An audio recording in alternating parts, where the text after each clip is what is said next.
Hello. So you and your husband have finally decided to do some estate planning. Yes. We are going on a trip next month without our son.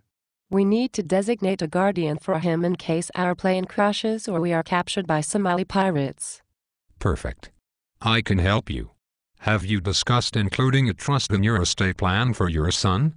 No. I thought that because we do not have $5 million that we do not need a trust. That is a common misperception. True, as a result of the 2010 Estate Planners Impoverishment Act, most people might not need a trust to avoid estate taxes. However, there are still many reasons for people to have a trust. Really? What are those reasons? Well, in your case, couples with young children need a trust to ensure that their children do not receive their inheritance when they turn 18 years old and spend it on Lamborghinis, parties, and video games instead of college tuition. Basically, you want your children to attend college instead of emulating Charlie Sheen. Great.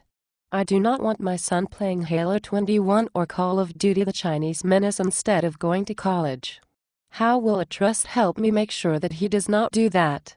In a trust you can say how his inheritance can be spent, and you can delay his receipt of the inheritance until he reaches an age at which you think he will be old enough to handle his money responsibly, say 35. Well, then, I think we need a trust for our son. Are there other reasons we should have a trust? There are many other reasons. First, the $5 million estate tax exemption will only be in effect for 2011 and 2012. If you do not trust Congress to retain the $5 million exemption after 2012, estate taxes might be a reason to have a trust or at least keep a current trust. I know that I would not trust a member of Congress to water my plants, much less keep a promise about estate tax exemptions. What is another reason? As you know, even adult children can have money management issues. A trust could protect them from their spendthrift ways. Trusts can also protect children with mental disabilities or children with drug, alcohol, or gambling problems who are candidates for celebrity rehab.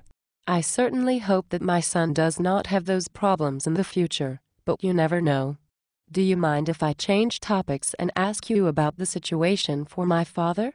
Certainly. Great, thanks.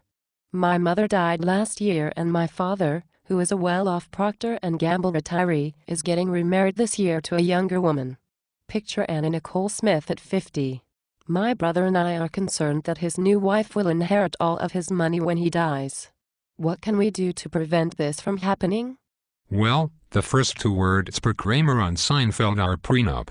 Your father could also have a trust to provide for his new wife for the rest of her life, but make sure that the assets remaining at her death come back to you and your brother. Without a prenuptial agreement or trust, those assets would go to her children.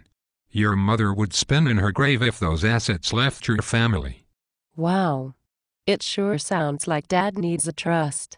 I will have him call you. Sure. And one final point is that if you and your husband continue to be successful doctors, even in the age of Obamacare, your father could use his trust to enable you to avoid predatory lawsuits and to minimize your federal estate tax exposure upon your deaths. Wow. I had no idea that trusts were so versatile. Where do I start? Let's get some specific info from you so I can draft what you need.